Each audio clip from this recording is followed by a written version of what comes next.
पूरे देश में रावण के पुतले फूंक कर रामलीला मनाई जाती है और वहीं तमिलनाडु में श्री राम के पुतले फूंक कर रावण लीला मनाई जाती है। वहाँ के तो एक फेमस म्यूजिक राइटर स्टेज पर चढ़ते हैं और श्री राम के बारे में कहते हैं कि Ram has lost his mind and hence he was not convicted for the crime that he committed. और इनमें सबसे ज्यादा चौंकाने वाली बात ये है कि वहाँ पर आई भीड़ ने इन बातों पर तालियां भी बजाई और वहाँ काफी मूवीज भी बनी है जिसमें राम को एज अ विलन और रावण को एज अ हीरो दिखाया गया है। उनकी मूवीज के डायलॉग्स भी रावण को ग्लोरीफाई और राम को डिसग्लोरीफाई करते हैं। புருஷோத்தமா ராவண சீரிய தூக்கிட்டு வந்து கைப்படாம பத்திரமா வச்சிருந்தானா அவனை நம்ம அரக்கேன்னு சொல்றோமா?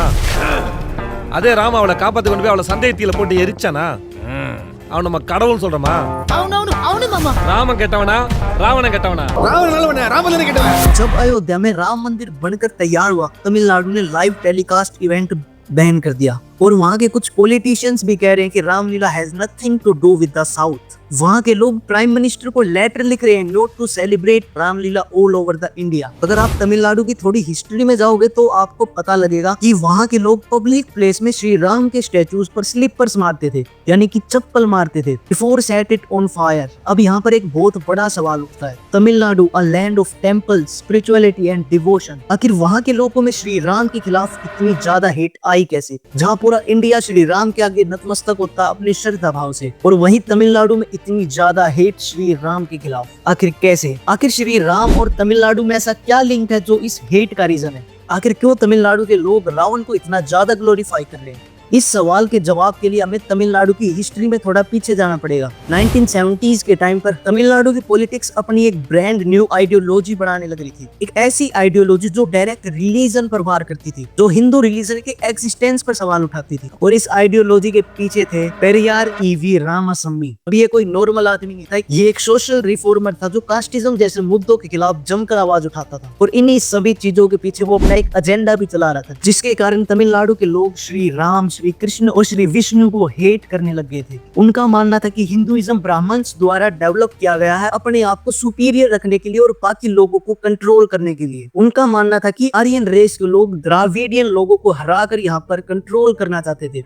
और वहीं दूसरी तरफ रावण एक द्राविडियन किंग था। और इनकी ये लाइन की Aryan Ram killed the Dravidian Ravan, ये लाइन तमिलनाडु के लोगों के अंदर एक सेंटिमेंट डेवलप करती है कि रावण हमारा राजा था और राम ने हमारे राजा को मारा, तो हम राम की पूजा क्यों करें? राम हमारा एनिमी है जो द्राविडियन कल्चर को खत्म करने आया था। और इसी तरह एक भगवान जो अक्रॉस द इंडिया पूजा जाता है become a hot topic of dirty politics of Tamil Nadu. और इसके बाद पेरियार पब्लिक मीटिंग्स में श्री राम को मोक करने लग गए और कहने लग गए कि if God exist then why he can't stop me. उन्होंने श्री राम की मूर्तियां तोड़नी शुरू कर दी, उनके स्क्रिप्चर्स को जलाना शुरू कर दिया और श्री राम को डरपोक कहने लग गए और सीता माता को इम्प्योर वुमेन भी कहने लग गए। इन सब के बावजूद भी पेरियार यही नहीं रुके कि उन्होंने एक ऐसी चीज कर दी जिससे पूरे देश भर में प्रोटेस्ट शुरू हो गए। 1971 में पेरियार और उसके फॉलोवर्स ने एक रैली ऑर्गेनाइज करी और इतनी सारी भीड़ के बीच में 10 feet wooden statue of Shri Ram लेकर आते हैं और वहाँ प्रेजेंट वो भीड़ श्री राम के स्टैचू को चप्पलों से पीटना शुरू कर देती है। फिर उसके बाद श्री राम के स्टैचू को आग के हवाले कर दिया जाता है और वहीं पर श्री राम, माता सीता और लक्ष्मण जी के पोस्टर्स बहुत ही वल्गर वे में प्रेजेंट किए जाते हैं। अब ये सिर्फ एक प्रोटेस्ट नहीं था, now it's the public humiliation of the gods worshipped by millions of people. और जब ये न्यूज बाहर आई पूरा देश शोक में था। सभी के मन में सिर्फ एक सवाल था कि तमिलनाडु में ये ऐसा कैसे हो सकता है।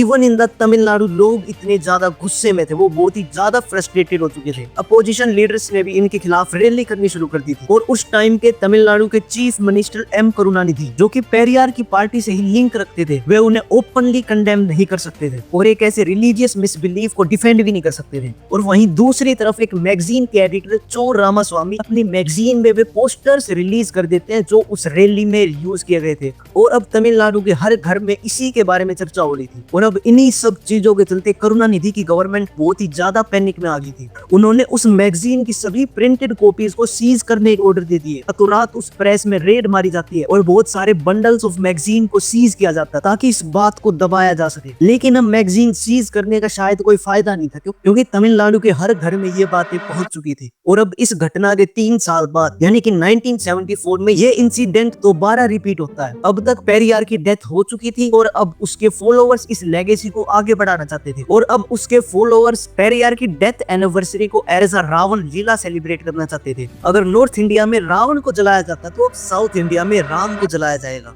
और इसी के चलते उन्होंने चेन्नई में 18 फीट राम लक्ष्मण और सीता माता की 3 पुतले बनाए and set them on fire. उन्होंने उस टाइम की प्राइम मिनिस्टर श्री इंदिरा गांधी को लेटर्स भी लिखे, नोट टू अटेंड रामलीला इन दिल्ली, वरना वे लोग फिर इंदिरा गांधी के स्टैचूज भी जलाने शुरू कर देंगे। और फिर उन्होंने ये भी कहा कि पॉलिटिकल लीडर्स का काम गरीबी के खिलाफ लड़ना है, ना कि किसी भी रिलीजन को डिसरिस्पेक्ट करना।